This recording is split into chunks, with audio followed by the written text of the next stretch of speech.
बिस्मिल्लाहिर्रहमानिर्रहीम। अस्सलाम वालेकुम नाज़रीन, आप देख रहे हैं प्रोग्राम न्यूज़ एट 5। मैं हूं आपका मेज़बान हसन महमूद। आज की अहम खबरें प्रोग्राम का हिस्सा होंगी। आगाज़ करेंगे हम सिंध हुकूमत से, सिंध काबीना से की बात करेंगे और यकीनी तौर पे आजकल अगर सिंध हुकूमत की बात की जा रही है या सिंध सूबे की बात की जा रही है तो सबसे बड़ा और सबसे अहम मसला जिसमें एडी ख्वाजा का मंजर आम पर आ रहा है। सिंध काबीना ने IG सिंध एडी ख्वाजा को ओहदे से हटाने की मंजूरी और तरजीही बुनियादों पर सरदार अब्दुल मजीद दस्ती को सिंध पुलिस का नया सरबराह बनाने की सिफारिश की। अदालत को एतराज था कि एडी ख्वाजा की खिदमत विफाक के सुपुर्द करने की मंजूरी काबीना से नहीं ली गई, जिस पर काबीना ने यकसबा होकर अलादीन ख्वाजा को हटाने और अब्दुल मजीद दस्ती को चार्ज देने की मंजूरी और उन्हीं को नया IG लगाने की सिफारिश भी की। लेकिन विफाकी हुकूमत का हुकूमत सिंध को एक करारा जवाब दिया गया। एडिशनल अटॉर्नी जनरल का कहना है कि IG सिंध की तैनाती विफाक का काम होता है। एडी ख्वाजा चंद माह कबल तो ठीक थे, लेकिन अचानक से आखिर ऐसा क्या हो गया कि इस वक्त सिंध हुकूमत को एडी ख्वाजा एक आंख नहीं भा रहे। शाहिद हुसैन हमारे साथ मौजूद, मज़ीद तफसीलात जानेंगे। शाहिद, बताइएगा, कानून को कानूनी तरीके से ही आगे चलाया जा रहा है? जो कानून एतराज़ात उठाए थे आखिरकार सिंध काबीना में ये चीज लेकर जाई गई, फैसला भी हो गया। अब बताइएगा, अब क्या डेवलपमेंट हो रही है? सिंध हुकूमत को क्या अब भी कोई चैलेंज है एडी ख्वाजा को लेते हुए? जी बिल्कुल हसन, ऐसा ही है क्योंकि हुकूमत सिंध एडी ख्वाजा को लेकर गलतियों पर गलतियां की जा रही है। पहले सिंध हाई कोर्ट ने हुक्म इम्तनाद दिया था जब दिसंबर में एडी ख्वाजा को हटाए जाने की बहस चल रही थी। उसके बाद जब अदालत में दोबारा ये केस आया तो उसमें अदालत का कहना था कि काबीना से मंजूरी ली जाए, लेकिन आपने देखा कि जब काबीना ने एडी ख्वाजा को हटाने की मंजूरी दी तो उससे पहले जो एजेंडा मुरतब किया जाता है उस एजेंडे में जो एडी ख्वाजा के हवाले से कोई जिक्र नहीं था। ये आज जब ये केस की समाअत हुई, एक तो वफाक ने अदालत में जवाब जमा कराया कि जो एडी ख्वाजा है या IG सिंध की जो पोस्ट है उसमें जो है वो मुशावरत के बाद 1993 में कानून पास हुआ था कि किसी भी सूबे में जब IG लगाया जाएगा तो वो वफाक की मर्जी से लगाया जाएगा, ना तो जबरी तौर पर उसको रुखसत पे भेजा जा सकता है और ना ही जो है वो कोई सूबा पाबंद है इस बात का कि वो हुकूमत वफाकी हुकूमत की मर्जी के बगैर जो है वो इस चीज को करे कि किसी IG को ओहदे से हटा जाए। ये वफाक की सवाबदीद है कि वो किसको IG मुकर्रर करे और किसको ना करे। लेकिन अब देखा जाए तो अदालत भी हमें ज्वाइन किया है, उनको भी मैं शामिल गुफ्तगू करना चाहूंगा। सर, बहुत शुक्रिया आपके कीमती वक्त के। मजरबाज साहब, सर बताइएगा, अब ये तमाम तो जो सूरत हाल जो सामने आ रही है, एक तरफ इस चीज़ को रखते हैं कि इस वक्त बाकायदा तौर पे इस चीज़ को कानूनी तौर पे खेला भी जा रहा है सिंध की जानिब से और खासतौर पाकिस्तान पीपल्स पार्टी की जानिब से, लेकिन अवाम सब कुछ देख भी रहे हैं कि क्या कुछ जो है वो हो रहा है, किस तरीके से चीज़ें हमने मिलाई जा रही हैं। MQM भी अब खुल के मैदान में आ गई है, उसने भी इस मामले पर पाकिस्तान पीपल्स पार्टी की खूब हर्जासराई की है। नहीं, देखिए, ये तो मेरा ख्याल है खुद गवर्नमेंट के लिए एम्बैरसिंग है, बात शर्मिंदगी है कि आप एक मसले को इतना तूल दे रहे हैं और गैर ज़रूरी तौर पे। मेरा ख्याल है कि जिस तरीके से गवर्नमेंट ने इस मसले को हैंडल किया है वो खुद उनके लिए मुश्किल सूरत हाल एक लाके खड़ी कर दिए और कवायद और दवाबित बहुत वाज़े हैं इस सिलसिले में। मेरा ख्याल है सिंध गवर्नमेंट ने कुछ जल्दबाजी की है और जल्दबाजी में अगर आप देखें कि कल भी अचानक एक पॉइंट एजेंडे पे सिंध काबीना का इजलास बुला के सिर्फ इस मसले को कि IG सिंध को ऐसा लग रहा है जैसे सिंध का इस वक्त सबसे बड़ा मसला IG सिंध एडी ख्वाजा को हटाना है और दीगर मसाइल जो है वो पसे पुश डाल दिए गए हैं।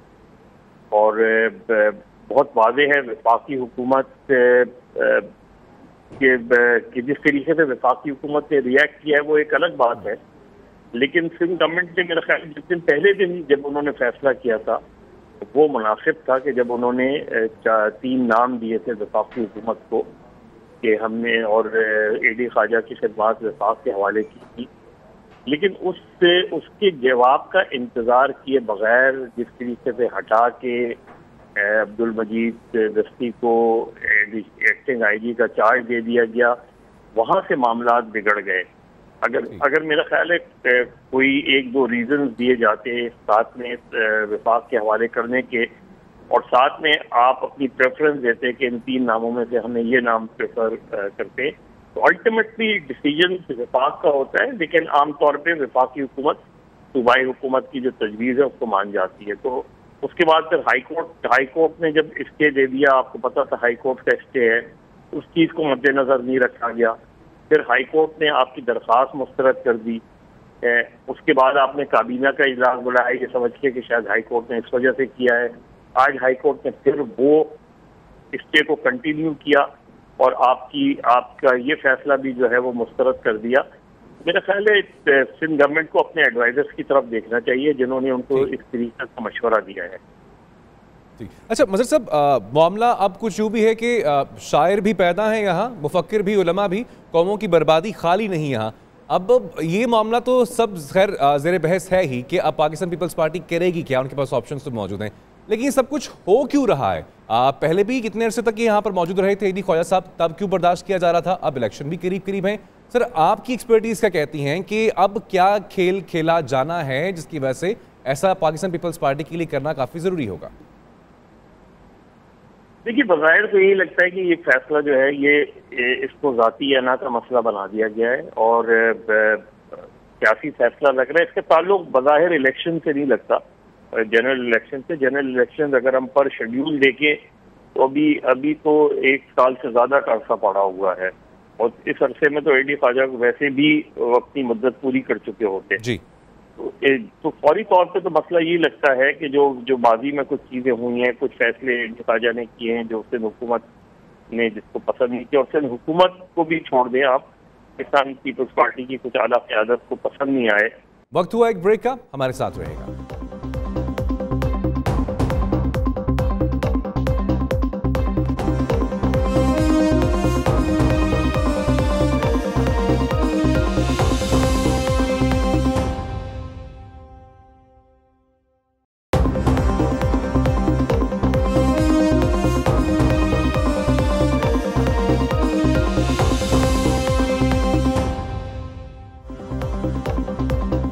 ब्रेक के बाद आपको फिर खुशामदीद कहेंगे। इंतहाई अहम खबर की जानिब हम बढ़ने जा रहे हैं। आपको बताएं कि ऑडिटर जनरल ऑफ पाकिस्तान आईनी ओहदा है जिसका काम सरकारी इदारों और मंसूबों का ऑडिट है। मौजूदा ऑडिटर जनरल राना असद अमीन 7 अप्रैल को रिटायर हो रहे हैं। इस ओहदे के लिए ताकतवर अफसरान ने लॉबिंग शुरू कर दी है। ओहदे के लिए 2 सेक्रेटरी खजाना के दरमियान अब मुकाबला जारी है। मौजूदा सेक्रेटरी खजाना तारिक बाजवा ने ऑडिटर जनरल के लिए अपने नाम की समरी वजीर आजम को भिजवा दी है। जराये का यह बताना है कि तारिक बाजवा ने ऑडिटर जनरल को बाईपास करके अपनी समरी वजीर आजम को भिजवाई है। साबिक सेक्रेटरी खजाना वकार मसूद ने भी ऑडिटर जनरल के लिए राब्ते तेज कर दिए हैं। मामला क्या है, क्या खिचड़ी पक रही है, जानेंगे। सबसे पहले नुमाइंदा 90 न्यूज़ वकास बताइएगा यकीनी तौर पर इस साल की अगर बात की जाए, पिछले साल की भी बात की जाए, करप्शन की जितनी कहानियां ऑडिटर जनरल की रिपोर्ट्स के बाद जो मंजरेआम पर आई थी, यकीनी तौर पर इंतहाई अहम कवर किया जाता है इसको। और अब भागदौड़ भी होना यकीनी तौर पे समझ भी आती है कि भागदौड़ क्यों हो रही है। ये बताइएगा किस किस की लॉबी जो है वो सख्त जारी है इस वक्त, किस किस का मुकाबला हो रहा है? जी, ऑडिटर जनरल का जो ओहदा है वो आईनी है और इसकी जो मुद्दत है ये 4 साल के लिए होती है। लेकिन देखा यह गया है कि जिस भी सरकारी अफसर को इस ओहदे के ऊपर तैनात किया जाता है, हुकूमत सबसे पहले ये सिक्योर करने की कोशिश करती है कि जो भी अफसर हो वो सिर्फ़ और सिर्फ उनका अपना दस्ते रास्त हो, क्योंकि ऑडिटर जनरल ऑफ पाकिस्तान ने तमाम जो सरकारी मंसूबे हैं उनका ऑडिट करना होता है और जो सरकारी मिनिस्ट्रीज़ हैं उनके ऊपर भी एक किस्म का चेक एंड बैलेंस रखना होता है। जो पिछले ऑडिटर जनरल ऑफ पाकिस्तान थे बुलंद अख्तर राना, उनके ऊपर भी यही इल्ज़ामात थे कि वो पीपल्स पार्टी के जो वज़ीर आज़म यूसुफ रज़ा गिलानी थे उनके करीबी तस्वुर किए जाते थे और यही वजह है कि उनके ख़िलाफ़ एक जुडिशल रेफरेंस भी सुप्रीम कोर्ट में भेजा गया था, जिसके बाद उनको फारिग भी किया गया है। लेकिन अब चूँकि कल एक मरतबा फिर इस ओहदे की जो मुद्दत है वो ख़त्म होने जा रही है और अब भी यही देखा जा रहा है कि जो हुकूमत के करीब लोग हैं उन्होंने सबसे ज़्यादा भाग दौड़ शुरू कर रखी है।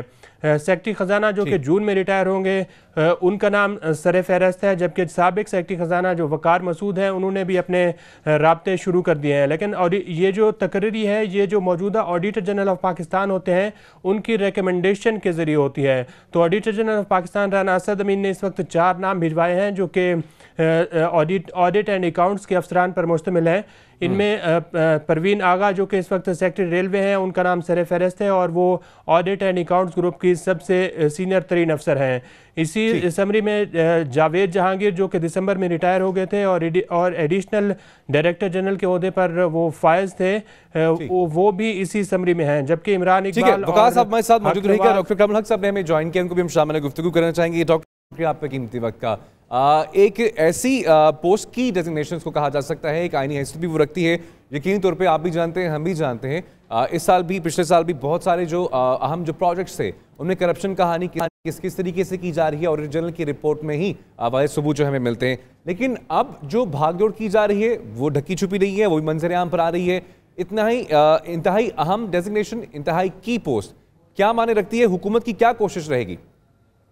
जैसा कि आप जानते हैं, ये पाकिस्तान के आइन के मुताबिक एक ऐसी पोस्टिंग है जिसके ऊपर बहुत ज़्यादा दारोमदार होता है फिस्कल ट्रांसपेरेंसी का और जो इनकम एक्सपेंडिचर है हुकूमत पाकिस्तान का। और ऑडिटर जनरल ऑफ पाकिस्तान इस मामले में एक कलीदी जो है वो रोल रखते हैं। उन्हीं के ज़रिए हम ये बात उनके ऑफिस के ज़रिए इंश्योर कर सकते हैं कि पाकिस्तान के अंदर जो भी हुकूमत के अखराजात हों उनका इस्तेमाल हो, और इसके अलावा जो मामला जहाँ जहाँ वेस्टेज और लीकेजेस हो रहे हों उनको उन्होंने बारीक और बड़ी बीतनी से देखना होता है ताकि आवाम के पैसे को और आवाम के जो फंड्स हैं पब्लिक मनी को उसको प्रोटेक्ट किया जाए। अब ये बहुत अफसोसनाक बात है कि इन मामलात में जो पहले कोई झगड़ा नहीं होता था और इंटेग्रिटी वाले लोग और जो काबिल और जो उस सर्विस के अच्छे लोग होते थे वो चुने जाते थे। अब कई अरसे से आपने देखा कि सियासी हुकूमतों ने ऐसे लोगों को लगाना शुरू कर दिया है।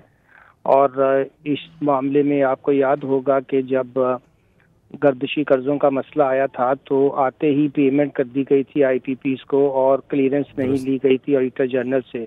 अब आगे भी बहुत से ऐसे मामला इलेक्शन ईयर में आएंगे जहां पे फंड्स दिए जाएंगे आउट ऑफ वे जाकर लोगों को ताकि वो इलेक्शन में इस्तेमाल करके वोट खरीद सकें, और उस तरह के फंड्स का इस्तेमाल जो है उसके लिए वो मनपसंद ऑडिटर जनरल लाने की कोशिश कर रहे हैं ताकि उसके ऊपर कोई चेक एंड बैलेंस ना हो सके। इसका मेरे ख्याल में पाकिस्तान के आने वाले दिनों में जो हमारी मईशत है, इसके अलावा हमारी जो फंडिंग है, इसके ऊपर बहुत बुरा असर होगा। और सबसे बड़ा जो ट्रांसपेरेंसी है और जमहूरियत के अंदर अकाउंटेबिलिटी का और एहतसाब का निज़ाम है वो बुरी तरह मुतासर होने का ख़तरा है अगर यहाँ कोई ऐसा बंदा लगा दिया गया जिसको मौजूदा ऑडिटर जनरल जो मुद्दत पूरी कर रहे हैं उन्होंने रिकमेंड नहीं किया और मनपसंद बंदा लगाया गया। दुरुस्त। डॉक्टर साहब बहुत शुक्रिया आपने अपना की थी। और इस वक्त साबिक ऑडिटर जनरल अख्तर अब्दुल राना साहब ने भी हमें ज्वाइन किए। इस अहम मामले पे हम उन्हीं से बात करते हैं। अख्तर साहब बहुत शुक्रिया आपका। सर आप बताइएगा कि इंतहाई अहम इस डेजिग्नेशन पे आप भी अपने फ़राइज़ जो है सर अंजाम दे चुके हैं। अब जो मामला देख रहे हैं, अब यकीनी तौर पर इतनी अहम कुर्सी होना, इतनी अहम जिम्मेदारी जो है उसके लिए ट्रांसपेरेंसी जो है वो बड़ी अहम है, बड़ी अव्वलीन तरजीह हो सकती है, तस्वुर की जाती है। अगर वहाँ पे ट्रांसपेरेंसी ही ना हो तो बाकी मामलात में या मुल्क की मईशत के एतबार में ट्रांसपेरेंसी पे जाहिर सी बात है सवालात जो हैं वो जन्म भी लेते हैं। सर क्या कोई और तरीका भी है कि इस डेजिग्नेशन के ऊपर नजर रखी जा सके, वो किसी और तरीके से भी जवाब दे हो? जी बिस्मिल्लाहिर्रहमानिर्रहीम, भी थैंक यू वेरी मच। मैं सिर्फ इतना आपसे अर्ज करूंगा कि आईनी हलफ या आईनी जिम्मेवारियां अपनी साइड पे वो तो प्राइम है और फारमोस्ट हैं जी। क्लैश ऑफ इंटरेस्ट यकीनन नहीं होना चाहिए, कॉन्फ्लिक्ट ऑफ इंटरेस्ट यकीनन नहीं होना चाहिए। ये प्रेसिडेंट की स्वाब जरूर है कि किसी को वो आईनी तौर पे जो है ना ऑडिटर जनरल मुकर्रर करे, लेकिन इसमें जरूर देख लिया जाए कि उस फर्द को मत अपॉइंट किया जाए जो पहले सरकार का, गवर्नमेंट का, एग्जेक्टिव का बड़े अरसे तक हिस्सेदार रहा हो। लाइक जैसे अभी आप जिक्र कर रहे थे, मुझे नहीं पता, लेकिन जैसे आप जिक्र करते कि जैसे आजकल के इनकम्बेंट है, इनको भी लगाना जो है ना वो एक साजिश थी कि जो कुछ मिनिस्ट्री ऑफ फाइनेंस करती थी वो यहाँ आके इन्होंने धुलवाया। जिन 480 बिलियन का आप जिक्र कर रहे थे ये इस बंदे ने ही किया था और इसी की सजा मुझे ये मिली थी। मैं पॉलिटिकल पॉइंट ही नहीं था, लेकिन मुझे ये सजा मिली थी कि मैंने क्यों 480 बिलियन जो है ना वो उस पर जोर दिया है कि वो प्री ऑर्डर नहीं कराया गया और 190 बिलियन का जो है ना वो अखफा किया गया है या उसको मिस एप्रोप्रिएट किया गया है। दूसरा मैंने ये किया था कि मौजूदा जो अगरचे मुझे पीपल पार्टी के दौर में अपॉइंट किया गया, मैंने कहा था कि मौजूदा चेयरमैन पीएसी चूंकि पीपल पार्टी के हैं और रिपोर्ट्स जो है ना इन्हीं के दौर के, इनको भी जज नहीं होना चाहिए, चेयरमैन नहीं होना चाहिए। इसलिए अल्हम्दुलिल्लाह मैंने हक बोला तो पीपल पार्टी वाले भी और या खुशी शाह साहब भी और वजीर खजाना साहब भी दोनों मुझ पर नाराज हो गए और मुझे छोटे बहाने के कुछ तलाश करो और इसको निकालो, वो इन्होंने अपना मकसद पूरा किया। अब जैसे अभी आप फरमा रहे थे कि वकार मसूद इतने अरसे तक वो सेक्रेटरी फाइनेंस रहा है और सारे मुल्क का पैसा जो है ना डिश आउट करता रहा है। किसी ने 480 बिलियन जो है ना वो बगैर ऑडिट के दिए, अभी भी कर रहे हैं। अगर इसको अपॉइंट कर दिया जाएगा तो मेरे मुताबिक ये ऑडिट की ट्रांसपेरेंसी और इंडिपेंडेंस ऑफ ऑडिट का कत्ल होगा। मौजूदा राणा साहब, मैं यकीन तौर पे वक्त की बड़ी कमी है, ब्रेक की जाने मुझे पढ़ना है, दोबारा भी आपसे यकीन तौर पे मैं बहुत माज़ा के साथ आपका मौक़िफ़ जो है इस पर मजीद भी हम चाहेंगे, लेकिन ब्रेक की जाने में बढ़ना है। अख्तर बुलंद राणा साहब हमारे साथ मौजूद थे, साथ रहेंगे, चंद मजीद अहम कभी प्रोग्राम का हिस्सा होंगी, हमारे साथ रहेगा।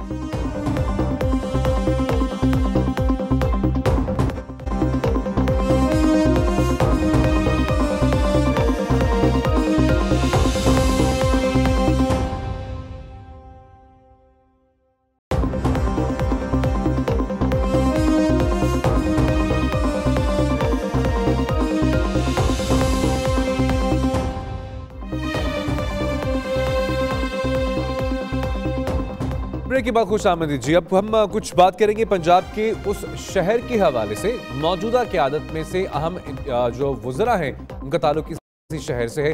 फैसलाबाद की बात करने जा रहे हैं। फिर भी फैसलाबाद की सूरत हाल यह है कि हुकूमत की जानिब से साफ पानी की अदम फराहमी ने प्राइवेट वाटर फिल्ट्रेशन प्लांट्स लगाने वालों की चांदी कर दी हुई है। शहर में जा बजा लगी प्राइवेट फिल्ट्रेशन प्लांट्स का कोई रिकॉर्ड है, ना ही वासा के पास उनके पास कोई लिखत पढ़त है और ना ही जिले इंतजामिया इसकी जिम्मेदारी लेने को तैयार है। दूसरी जानिब पंजाब फूड अथॉरिटी की जानिब से इन प्लांट्स की पानी की क्वालिटी को मुस्तकिल बुनियादों पर चेक करने के लिए भी कोई खातिर खा इंतजामात नहीं किए गए हैं। क्या सूरत हाल है, क्या वजह है कि कहां पर गफलत बरती गई कि सूरत हाल यहां तक पहुंच गई है, जानेंगे नुमाइंदा 90 न्यूज़ हसाम अहमद हमारे साथ। हसाम, बताइएगा, सबसे पहले तो ये बताएं कि सरकारी सतह पर पानी पीने के लिए बंदोबस्त क्यों नहीं किया गया? प्राइवेट फिल्ट्रेशन प्लांट्स की तो चांदी होनी है, जब सरकार जो है वो काम नहीं कर पाएगी। बिल्कुल हसन, अगर सरकारी तौर पे बात की जाए तो सरकारी तौर पे जिम्मेदारी वासा की है शहरियों को साफ पानी फराहम करने के हवाले से। फैसलाबाद के शहरियों को तकरीबन 60% आबादी को वासा पानी फराहम कर रहा है। एक फ्रेंच प्रोजेक्ट का जो बहुत बड़ा प्रोजेक्ट था उसका एक फेज़ मुकम्मल हुआ है जिससे कुछ बेहतरी आई है। अब दूसरे फेज़ का इफ्तिताह कुछ दिनों में कर दिया जाएगा जिससे मज़ीद बेहतरी आएगी। लेकिन हसन, एक बात इधर यहाँ पर नोट करने वाली है कि ये प्राइवेट प्लांट्स हैं, ये 2-3 साल से इनका जो कारोबार है काफ़ी ज़्यादा चमका है, क्योंकि कुछ इलाकों के अंदर जब वासा का पानी साफ नहीं जा रहा था तो लोगों ने आरओ प्लांट्स लगाना शुरू कर दिए और उसके बाद प्राइवेट प्लांट्स का ये चांदी बिल्कुल कारोबार बन गया। इस वक्त फैसलाबाद के जो प्राइवेट प्लांट्स हैं ये 1 रुपया फी लीटर के नाम पे ये पानी बेचते हैं। और हैरानी की बात हसन ये है कि वासा का पानी जो कि घरों में आता है, दूसरा आता है वो जो साफ आता है, उसी को ही ये फिल्टर करते हैं, उसी को ही ये शहरियों को फराहम कर दिया जाता है। जब इस हवाले से हमारी जिला इंतजामिया से बात हुई तो उनको पता ही नहीं कि कितने प्लांट्स हैं, ना वासा को पता है, ना जिसके डोमेन है, कहते हैं कि पंजाब फूड अथॉरिटी की डोमेन है,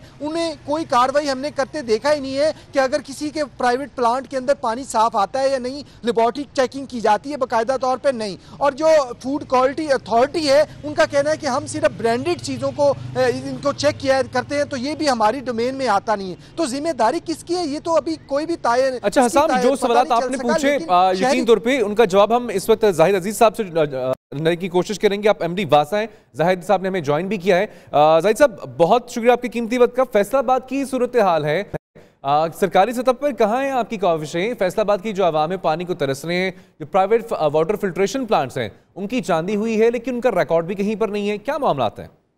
देखिए जी, वासा फैसलाबाद में जो काम कर रहा है तकरीबन हम 11 करोड़ गैलन यौमिया पानी फराहम कर रहे हैं और कुछ चिन्योट से पानी आता है, कुछ जंग ब्रांच से आता है, यानी जो टैप वाटर है घरों में टूटियों में पानी मिलता है वासा प्रोवाइड कर रहा है और 70% शहरियों तक हमारी अभी तक रसाई है और अगले 2 साल में हम 100% तक पहुंच जाएंगे। अब जहां तक फिल्ट्रेशन प्लांट और प्राइवेट लोगों के बोतलें बेचने वालों का सवाल है तो वो उसको रेगुलेट करने के लिए फिलहाल तो फूड अथॉरिटी है और आइंदा एक गवर्नमेंट ऑफ पंजाब एक म्यूनिसिपल वाटर एक्ट पास कर रही है जिसके तहत रेगुलेटरी अथॉरिटी बन जाएगी।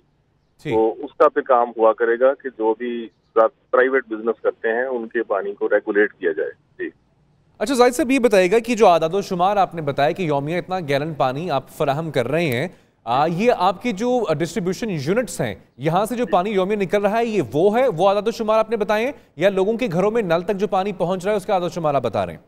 देखिए जी, जो लोगों के घरों तक पानी पहुंच रहा है ये वो है, और 15 हमने वैसे भी लोगों की सहूलत के लिए पॉइंट्स रखे हुए हैं जहाँ से लोग पानी फ्री ऑफ कॉस्ट लेके जा सकते हैं। जी। अच्छा हसाम, जाहिद साहब की बात आपने सुनी, वो जो आदतशुमार बता रहे हैं, क्या यही डिमांड है फैसलाबाद के शहरियों की यौमिया पानी की? बिल्कुल, जाहिद साहब अपनी जगह ठीक हैं कि उन्होंने काफ़ी हद तक बेहतरी की है, लेकिन पूरी तरह अभी वासा पूरी आबादी को साफ पानी फराहम नहीं कर सका। अभी ये प्रोजेक्ट के जो मंसूबे हैं ये जारी हैं, जिस वजह से लोग अभी वासा के पानी पे पूरी तरह ट्रस्ट नहीं करते हैं। हसन, उसको पीने में थोड़ा सा वो हेजिटेट करते हैं कि पानी साफ होगा कि नहीं होगा, क्योंकि लाइन्स काफ़ी पुरानी है और सीवरेज का पानी आना शुरू हुआ। उस पर वासा ने दोबारा से इकदाम तो किए, लेकिन थोड़ा सा हेजिटेशन है। लोग समझते हैं कि जो फिल्ट्रेशन प्लांट का पानी है वो साफ होगा। और हैरानी की बात है कि जाहिद साहब हमें बता सकेंगे कि वासा का पानी वो फिल्ट्रेशन प्लांट यूज कर रहे हैं, वो कमर्शियल तौर पे तो नहीं कर रहे, वो डोमेस्टिक कनेक्शन लेके वो इस्तेमाल करें, तो इस हवाले से इन्होंने क्या कार्रवाई की है? इनके पास कोई रिकॉर्ड है कि इनका पानी इस्तेमाल हो रहा है और लोग बेच रहे हैं, कारोबार कर रहे हैं उसको? जी जाहिद साहब, इसमें इनके सवाल के दो हिस्से हैं। एक तो ये इनका क्वेश्चन है, बड़ा अच्छा सवाल है कि ये जो लोग पानी पे ट्रस्ट कर रहे हैं या बोतलें बेचने वालों पे ट्रस्ट कर रहे हैं, तो मैं थोड़ा सा आपके प्रोसेस से पब्लिक तक ये भी आगाही देना चाहूंगा कि लोग बोतल का पानी पीते हैं और उसको वासा के गिलास, जो ऐसा पानी जो वासा के पानी से धोया हुआ है, उसमें डाल के पीते हैं। वासा के पानी से नमाज के लिए वुजू करते हैं, गरारे करते हैं, सारा कुछ करते हैं और सलाद धोते हैं। तो ये एक अपने आप को धोखा देने वाली बात है कि आप पीने के लिए तो एक बोतल का पानी यूज करें और बाकी सारे जो पानी गले तक आप लेके जाएं वो वासा का, और फिर भी आप बचे हुए हैं। तो ये अल्लाह का शुक्र है कि 2006 के बाद कोई वबाई शक्ल में गैस्ट्रो का मर्ज नहीं फैला यहाँ फैसलाबाद में, और ये वासा की क्लोरिनेटेड वाटर की वजह से ये रोकथाम हुई है। अब दूसरा जो जहाँ तक सवाल है इनका कि लोग वासा के पानी को यूज करके बोतलें बना के बेच रहे हैं, तो इसमें इसके दो पहलू हैं। एक तो कमर्शियल पहलू है कि हमारे पानी की कीमत जो है वो कमर्शियल तरीके से वो अदा करके बोतलें बेच रहे हैं या कि डोमेस्टिक सतह पे बेच रहे हैं, जिसके लिए हम सर्वे कर रहे हैं। और सिलसिले में ज़्यादातर तो यही है कि कमर्शियल कनेक्शनों को ही वो अडॉप्ट कर रहे हैं, लेकिन अगर कोई ऐसा वो नाजायज़ काम कर रहे हैं कि हमारे से डोमेस्टिक कनेक्शन लिया और आगे से कारोबारी काम शुरू कर दिया है, तो इसके लिए हमने एक एक्सटेंसिव सर्वे शुरू कर रखा है। जी। अच्छा जाहिद साहब, वो पानी जो कि सरकारी सतह पे घर के नलों तक पहुंच रहा है, सीवरेज के पानी के उसमें मिक्स होने की भी बड़ी शिकायत हैं, पुरानी लाइंस हैं डली हुई हैं, उनके रिन्यू होने की भी शिद्दत से ज़रूरत महसूस की जा रही है। इस पर क्या प्रोजेक्ट्स हैं आपके, कितने अरसे में इस पर भी तवज्जो दी जाएगी? इस तरह है कि पाइप जो तब्दील होते हैं पुराने, वो सालाना हुकूमत हमें गैस्ट्रो प्रोजेक्ट के तहत 10 करोड़ रुपीज फराहम करती है, रुपए फराहम करती है, जिसके तहत हम कैंपेन के तहत पाइप रिप्लेस कर रहे हैं। तो लेकिन एक चीज मैं जरूर कहूंगा कि लोग अपने घरों की बलाई टैंकियां, उनकी सफाई उतनी ही जरूरी है। उसके अलावा उनके अपने जो घर के अंदर के पाइप हैं उनकी भी तब्दीली जो, और उनको अगर अपनी ही हौदियों से गुजर रहे हैं उनकी भी तब्दीली उतनी ही जरूरी है। ये सब चीजें जरूरी हैं, लेकिन ज्यादातर अल्लाह का शुक्र है कि अभी कम्युनिटी सतह पे हमारे पानी में कोई ऐसा मसला नहीं है, और अगर कोई इंफरादी खराबी होती है तो उसको हम दूर करते हैं। चलें जाहिद साहब, ये भी अच्छा है कि आपको आवाम की जो है उनकी आगाही मुहिम का जो है वो भी एहसास है। जाहिद साहब आपका बहुत बहुत शुक्रिया, एमडी वासा, आपने अपने कीमती वक्त दिया। हसाम नुमाइंदा 9 न्यूज़ फैसलाबाद से हमारे साथ मौजूद थे। हसाम, आपके बहुत बहुत शुक्रिया। आगे बढ़ते हैं, कुरहा मसले की जानिब बढ़ते हैं, बिजली की बात करते हैं। हुकूमत की अगर बात की जाए तो हुकूमत बिजली के सारिफीन को माहाना रिलीफ देने में नाकाम हो गई है। एक माह बाद भी सारिफीन को फ्यूल प्राइस एडजस्टमेंट का रिलीफ नहीं मिल सका है। आपको बताएं कि CPPA ने कीमतों में कमी की सिफारिशात नपरा को नहीं भिजवाई हैं। फरवरी के महीने का सारिफीन को 15 अरब रुपए से ज्यादा का रिलीफ मिलना था, जो अभी तक नहीं मिल पाया है। क्या वजूहात हैं? हुकूमत कहां पे आके इस इकदाम में फेलियर का सामना कर पा रही है, फेल हुई है, क्या वजह है, जानेंगे। नुमाइंदा 92 न्यूज़ हमारे साथ मौजूद है। ये शायद आवाम ही जानना चाहते हैं, बल्कि बहुत सारी आवाम को तो खैर मालूम भी नहीं है कि अक्सर आवाम पे बहुत सारा बोझ डाला भी जाता है। एडजस्टमेंट की मद में जो पैसे हुकूमत ने आवाम को देने थे, जो रिलीफ देना था, वो अभी तक नहीं दिया जा सका है। क्या वजह है और ये रिलीफ था कितना? असल ये कहानी जो है 6 माह की है, क्योंकि हर महीने जो है वो इसकी एडजस्टमेंट की हेयरिंग होती है। जो अवामी समात लगती है वहाँ पे नेपरा में, उसमें नेपरा हदायत देती है कि CPPO को, हुकूमत की जो मशीनरी है, कि वो जल्द अज जल्द इस मामले को निपटाया करे और अपने जो सिफारिशात हैं FPA के हवाले से वो नेपरा में जमा कराया करे, ताकि जो सार्फिन हैं उन्होंने जो पैसे पहले अदा किए होते हैं उनको वापस किए जाएं, या जो अगर कीमतें बढ़ती हैं तो उनसे पैसे जो हैं वो वक्त पर वसूल किए जाएं, उन पर सूद ना पड़े। लेकिन CPPA जो है वो हर माह लेट करती थी। इस दफ़ा जो है हद हो गई। जो जनवरी का फ्यूल एडजस्टमेंट थी वो फरवरी में की गई, लेकिन फरवरी की फ्यूल एडजस्टमेंट जो मार्च में जानी थी वो नहीं हुई, और आज अप्रैल का महीना जो है वो तक पहला अशरा जो है वो चल रहा है, लेकिन अभी तक उनकी दरखास्त जो CPPA की वो नेपरा में नहीं पहुंची। नेपरा में वो दरखास्त आएगी, 8 दिन उसमें लगेंगे, 8 दिन बाद जो है वो नेपरा समात की डेट देगी, अप्रैल भी गुजर जाएगा और 2 माह का जो रिलीफ है सार्फिन को वो नहीं मिलेगा। 15 अरब रुपए का रिलीफ मिलना था जो कि सार्फिन पहले अदा कर चुके हैं फरवरी के महीने में, वो अब मिलना था सार्फिन को, वो सार्फिन को रिटर्न नहीं होगा। इसमें सबसे बड़ा जो हुकूमत हाथ करती है वो ये है कि आम सारिफ से पैसे तो ले लिए जाते हैं, लेकिन बाद में जब FPA देने की बारी आती है तो उसमें 300 यूनिट वाले सार्फिन को नहीं दिए जाते। इस पर भी नेपरा की हदायत हैं। नेपरा ने कहा है गवर्नमेंट को, वजारत पानी बिजली को, कि इस पर वर्किंग करें, लेकिन नहीं होती। इसका सबसे बड़ी वजह यह है कि जो सेल परचेज एग्रीमेंट है वो एग्रीमेंट कहीं है ही नहीं, और जो कैलकुलेशन इनवॉइसिंग होती है उसमें भी हेरा फेरी होती है, उसमें भी गलतियां होती हैं, क्योंकि जो बिजली अंडरलोड रखी जाती है और बिजली पैदा नहीं की जाती, उसको पूरा करने के लिए जो है वो इनवॉइसिंग में जो है गड़बड़ की जाती है, इसीलिए इनवॉइस जो है वो लेट होती है। ये साबित हो गया कि ये चीजें की जाती हैं। बहुत शुक्रिया, आप हमारे साथ रहिएगा। मैं शायद बात करेंगे, हमें ज्वाइन किया है माहिर तवानाई इंजीनियर अरशद भाई साहब ने। भाई साहब बहुत शुक्रिया आपकी कीमती वक्त का। सर तफसीलन हमने जाना, हमारे नुमाइंदे मियां शाहिद ने हमें बताया कि क्या आखिर ये गोरखधंधा चलता है, किन खातों को पूरा करने के लिए क्या क्या खाते जो हैं वो किए जाते हैं। लेकिन सर ये बताइएगा कि अब ये तमाम तो सूरत हाल जो बिलों की मद में हर महीने आवाम जो है भुगतते हैं, बहुत सारे रिलीफ जो आवाम को मिलना चाहिए वो नहीं मिल रहा होता, ये सर ये बताएगा कि आखिर कब तक आवाम बर्दाश्त करते रहेंगे। और अब तो आगे गर्मियां भी आने वाली हैं, अब तो मजीद जो है लगता है कि ऐसे बहुत सारे जो सिलसिले हैं वो आवाम को दोबारा भी देखने पड़ेंगे। बहुत शुक्रिया आपका। मेरे ख्याल में मुझे आपके चैनल पे ये ब्रेकिंग न्यूज ही पड़ेगी कि ये जो ब्लैक बिजनेस बन चुका हुआ है, ये इस ब्लैक बिजनेस के मुतालिक पहले जो सेक्रेटरी वाटर एंड पावर थे यूनुस दागा, उसके बाद जो ज्वाइंट सेक्रेटरी को कहा गया, उनको बताया गया, उनको अच्छी तरह बावर कराया गया कि प्लीज इसको ट्रांसपेरेंट करें, और इसका तरीकाकार ये है कि आप जनरेशन जितनी है ऑनलाइन लेके आ जाएं, और इसी तरह जो फ्यूल कंजम्पशन है वो भी ऑनलाइन लेके आए, जो कि पूरी दुनिया में है। इसी तरह नेपरा में तो 4 घंटे की प्रेजेंटेशन हुई, फिर एक पब्लिकेशन बना के दी, फिर काम करके दिया फ्री ऑफ कॉस्ट, कम्प्लीमेंट्री। लेकिन ये गोरख धंधा बन गया है। ये सेंट्रल पावर परचेज अथॉरिटी जो कि IMF के प्रेशर बनी थी, ये कोई फंक्शनल नहीं है। ये पूरी कौम के साथ एक बड़ा धोखा किया जा रहा है। मैं आपको सिंपली आसान अल्फाज में कहूंगा कि हम उस मुल्क में हैं जहां पे, उस ईरा में है जहां पे व्हाट्सएप, जहां पे मोबाइल टेलीफोन, जहां पे हर चीज अवेलेबल है। ये चीजें, कितना फ्यूल खर्च हुआ है, कितनी बिजली बनी है, आप अगर कहें तो मैं 15 दिन के अंदर ये कर सकता हूँ फ्री ऑफ कास्ट। जब ये फ्री ऑफ कास्ट करेंगे तो ये जो सर्कुलर डेट बना है, ये फ्यूल एडजस्टमेंट में, इट्स ऑल रबिश। ये एक फ्रॉड है बहुत बड़ा। इन बंदों को, ज्वाइंट सेक्रेटरी जरगाम को अरेस्ट होना चाहिए अगर पाकिस्तान में कोई बंदा अकाउंटेबिलिटी करे। अगर अकाउंटेबिलिटी करे तो हमारे याद कैपेसिटी नहीं है, क्या एक हाईएस्ट लेवल के ऊपर करप्शन हो रही है, जो कि एक ब्लैक बिजनेस है, जिसे कहते हैं ना आयरन कर्टन के पीछे हो रहा है। लेकिन खुदा के लिए ये क्लिप्स चलाएं, टिकर चलाएं कि ये जो मिनिस्ट्री ऑफ वाटर पावर में हो रहा है, जो मिनिस्ट्री ऑफ पेट्रोलियम में हो रहा है, ये सिर्फ कौम से फ्रॉड किया जा रहा है। फैक्ट्स और फिगर सामने नहीं लाए जाते। मैंने एक कंप्रिहेंसिव लेटर भी लिखा है अभी मिनिस्ट्री को थोड़े दिन पहले कि यार खुदा के वास्ते पूरी दुनिया में देखें, आप जाएं इंडियन स्टेट गुजरात में ऑनलाइन जनरेशन है, आप नेपाल में चले जाएं वहां पे ऑनलाइन जनरेशन है। कितना फ्यूल कंजप्शन हुआ है, यानी कितना ऑयल लगा है, कितनी गैस लगी है, ये इंडिया में है, ये ईरान में है, ये दुनिया भर जगह में है। भाई साहब मैं ये क्वेश्चन करना चाहूँगा कि क्या ये फ्रॉड है, मान लिया सुप्रीम कोर्ट में भी हुकूमत साबित नहीं कर सकी, किसी भी फोरम पर ये साबित नहीं कर सकी FPA, लेकिन अगर ये है भी तो फिर इसको जो टाइम पे नहीं किया जाता, अगर रिलीफ मिलना था आवाम को 15 अरब रुपए का तो उस टाइम पे दे देते जो आवाम ने पहले अदा किया था। इसको जो टाइमिंग आगे पीछे होती है, इसमें क्या फ्रॉड हो सकता है?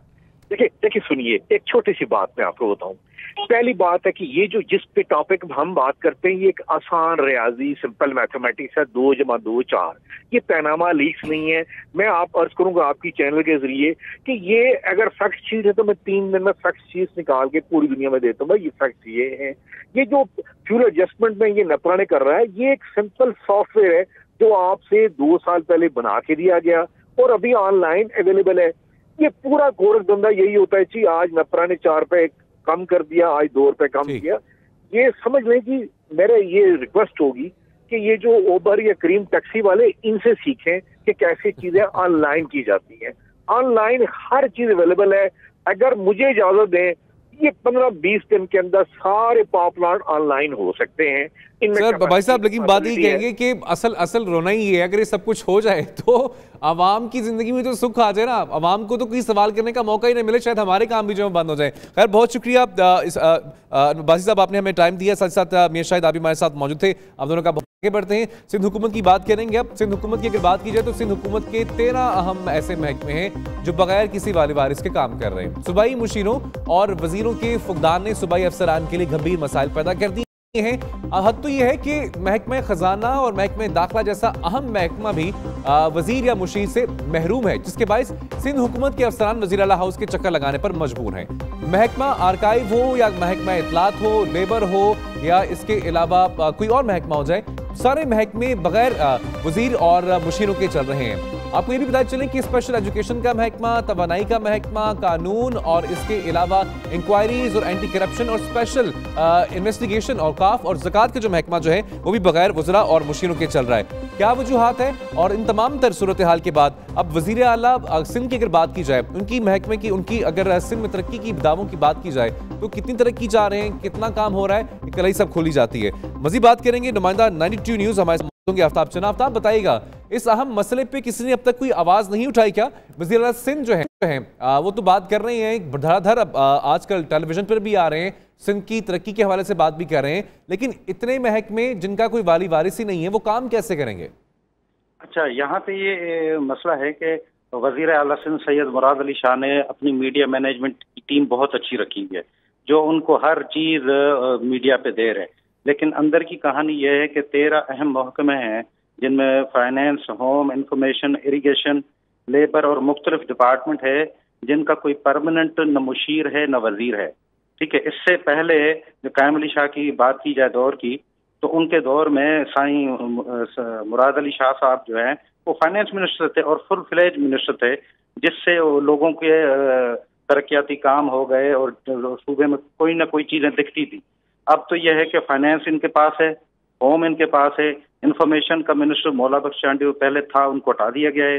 इरिगेशन का था बाबर आफंदी, उनको हटा दिया गया है कोर्ट, सिंध कोर्ट ने। लेबर में था सईद गनी साहब, उनको हटा दिया गया है। ठीक है, तो ऐसे बहुत सारे महकमे अहम, लॉ डिपार्टमेंट जो है वो किसी बगैर बंदे के चल रहा है, सेक्रेटरी चला रहा है वो भी कॉन्ट्रैक्ट पे इन्होंने रखा हुआ है जी।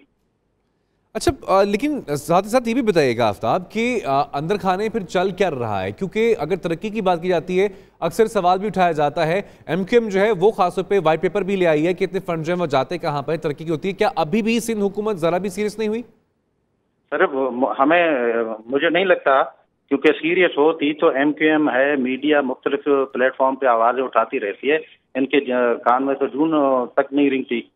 अगर ये सीरियस हों, सूबे में डेवलपमेंट करना चाह रहे हो, तो इनके लिए कोई इशू नहीं है। पहले फाइनेंस में इन्होंने रहमान मलिक साहब के बेटे उमर मलिक को एडजस्ट कर दिया था, लेकिन वो फुल फ्लेज नहीं था, वो ऐसे ही उनको खुश करने। लेकिन एक आदि जो फिक्सिंग है, एक आदि जो सूरत हाल पे आके सिर्फ एहतमाम करने से बात बनेगी नहीं। आफ्ताब जनाब हमारे साथ मौजूद थे और उम्मीद करते हैं हुकूमत जो है अब आखिरी 1 साल बाकी रह चुका है, इसके बाद यकीनी तौर पे अभी से आके पाकिस्तान पीपल्स पार्टी ने भी इलेक्शन कैंपेन जो है उसमें तेजी लाई है। अब देखना ही है कि वहाँ के आवाम जो कितने सुखी हो सकते हैं। आगे बढ़ते हैं, मिसबाह उल हक के हवाले से बात करते हैं। खेल का मैदान, कौमी टेस्ट क्रिकेटर टीम के कप्तान मिसबाह उल हक ने टेस्ट क्रिकेट से रिटायरमेंट का ऐलान कर दिया है और वो कहते हैं कि वेस्ट इंडीज के खिलाफ सीरीज जो है उनकी आखिरी होगी। ख्वाब था कि 2011 और 2015 की वर्ल्ड कप जीतते। लाहौर कदाफी स्टेडियम में उन्होंने मीडिया से गुफ्तगू की और उस दौरान उन्होंने कहा कि सबसे अच्छा लम्हा इंग्लैंड से सीरीज के बाद टेस्ट रैंकिंग में नंबर 1 आना था। आलिया रशीद माहिर क्रिकेट है हमारे साथ। शुक्रिया, आप एक कीमती वक्त का ये बताएगा। मिसबाह हक साहब, अब रिटायरमेंट का उन्होंने ऐलान कर दिया है, क्या समझती हैं कि इससे हमारी जो टेस्ट क्रिकेट टीम है उसका कुछ फर्क पड़ेगा? देखिए, बहुत बर वक्त उन्होंने ये ऐलान किया है, क्योंकि बहुत अरसे से एक्सपेक्ट किया जा रहा था। और ये बहुत खुशआइंद बात हुई है कि सीरीज में जाने से, आखिरी सीरीज खेलने से पहले हमें पता लग गया है कि ये उनकी आखिरी सीरीज है। इतना प्रॉपरली आप ट्रिब्यूट भी कर सकते हैं। और उनकी खिदमात बहुत ज़्यादा हैं हमारे मुल्क के लिए। जिस तरह से 2010 के बाद उन्होंने इस टीम को एशेज से उठाया है और जिस तरह से उसको एक मैच विनिंग यूनिट में चेंज किया है, कन्वर्ट किया है, बहुत बड़ा कंट्रीब्यूशन है। बड़ी कामनेस पैदा की है इस ड्रेसिंग रूम में, जो बहुत रिवर्ड हो चुका था इस सारी कंट्रोवर्सी के बाद। तो अब ये है कि डेफिनेटली बहुत बड़े और बहुत अच्छे रोल मॉडल के तौर पे नौजवानों के सामने आए हैं। मेरा नहीं ख्याल कि उनके जाने के बाद जो है वो कोई बहुत हमें कोई खला महसूस होगा इस चीज़ का कि कप्तानी के हवाले से, क्योंकि हमारे पास मिसबाह का ही क्रेडिट है कि उन्होंने अपनी टीम, टेस्ट की टीम बनाई है। सारे लड़के मैच्योर हैं जो उसमें खेल रहे हैं। और जिस तरह से आज उन्होंने सरफराज को भी सपोर्ट किया है और ख़ासतौर पर ये लफ्ज़ यूज़ किया है कि हमें ये बंटवारा नहीं करना चाहिए कि हर एक ही तरफ कप्तान को रखना चाहिए ताकि डिफरेंट ओपिनियंस ना आए। तो उस लिहाज से एक तो पहली कामयाबी हासिल की जो नंबर 1 टीम की हैसियत से, उसके बाद जो एक सही ट्रैक पे उन्होंने चढ़ा दिया है इस क्रिकेट टीम को, टेस्ट टीम की बात कर रही हूँ, तो वो बहुत बड़ा कंट्रीब्यूशन है उनका। और आई एम श्योर कि आगे सरफराज इसको लेके चलेंगे। मगर जो मिसबाह की खिदमात हैं, खासतौर पे इंग्लैंड ऑस्ट्रेलिया के खिलाफ सीरीज जीतना, साउथ अफ्रीका के खिलाफ वनडे सीरीज जीतना, विव रिचर्ड का 56 गेंदों पर तेज तरीन सेंचुरी का टेस्ट में रिकॉर्ड करना, उसको इंग्लैंड में जो है वो ड्रॉ करके आना सीरीज, ये बहुत बड़ी चीज़ है जो कि उनकी बहुत सारे खिदमात हैं जो हमेशा आने वाली नस्ल इसको याद रखेगी। अच्छा अली, यहाँ पे ये भी बताएगा, आपने ये तो बड़ी अच्छी बात की, खूबसूरत बात तो की आपने कि टेस्ट क्रिकेट जो है उन्होंने काफ़ी अच्छी तरतीब दी है। यानी कि हम ये भी कह सकते हैं कि एक कप्तान होने के साथ साथ उन्होंने जो नया आने वाला जो टैलेंट था या उनके अंदर जो टीम काम कर रही थी उनकी खूब तरबियत भी की है। लेकिन आप समझती हैं कि अभी हमारी टीम इतनी मैच्योर हो चुकी है वाकई ही कि ऐसा सीनियर खिलाड़ी अगर मौजूद नहीं होगा, क्योंकि जब टीम में जब आप ग्राउंड में मौजूद होते हैं एक प्रेशर की सिचुएशन होती है, यकीन तौर पे तभी एक ऐसे ही कैप्टन की काफ़ी ज़रूरत होती है। क्या वो जो सुकम होगा, क्या वो पूरा हो पाएगा? देखिए, ऐसा है कि ये जिंदगी है और इसमें चीज़ें चलती रहती हैं, ये नेचर होती है और ये प्रोसेस है लाइफ का जो कभी भी रुकता नहीं है। इमरान खान चले गए या और बड़े प्लेयर्स चले गए तो उसके बाद लाइफ नहीं रुकी, हमें मिसबाह मिल गए। तो इसी तरह जब मिसबाह जा रहे हैं और आई होप कि इंशाल्लाह एक बड़े विनिंग नोट पे, एक बहुत अच्छे नोट पे, ये इज्जत भी अल्लाह ताला शायद इनके ही दामन में डालने वाला है कि पहली दफा पाकिस्तान का कोई टेस्ट सीरीज हम जीत के आएंगे वेस्ट इंडीज से, जिसके बहुत ज्यादा चांसेस हैं। तो इस हवाले से यकीनन की कंट्रीब्यूशन अपनी जगह होगा, लेकिन देखिए यही आपने तसलसल रखना होता है, नौजवानों को कन्वे करना होता है, कन्वर्ट करना होता है, उनको तकसीम करना होती है अपनी सलाहियतें, और इसी तरह आप आगे चलते हैं। तो ऐसा नहीं, मौका जो है वो फराहम करना होता है और यकीनी तौर पे अच्छी बात है। और नाम जो है पाकिस्तान को चाहिए भी, जरूरत भी है। आलिया, बहुत शुक्रिया आप हमारे साथ हमारे आज के प्रोग्राम के वक्त अपने इख्तिताम को पहुंचता है। अपने फीडबैक से जरूर आगाह कीजिएगा। हसन महमूद को इजाजत दीजिए, अल्लाह हाफिज।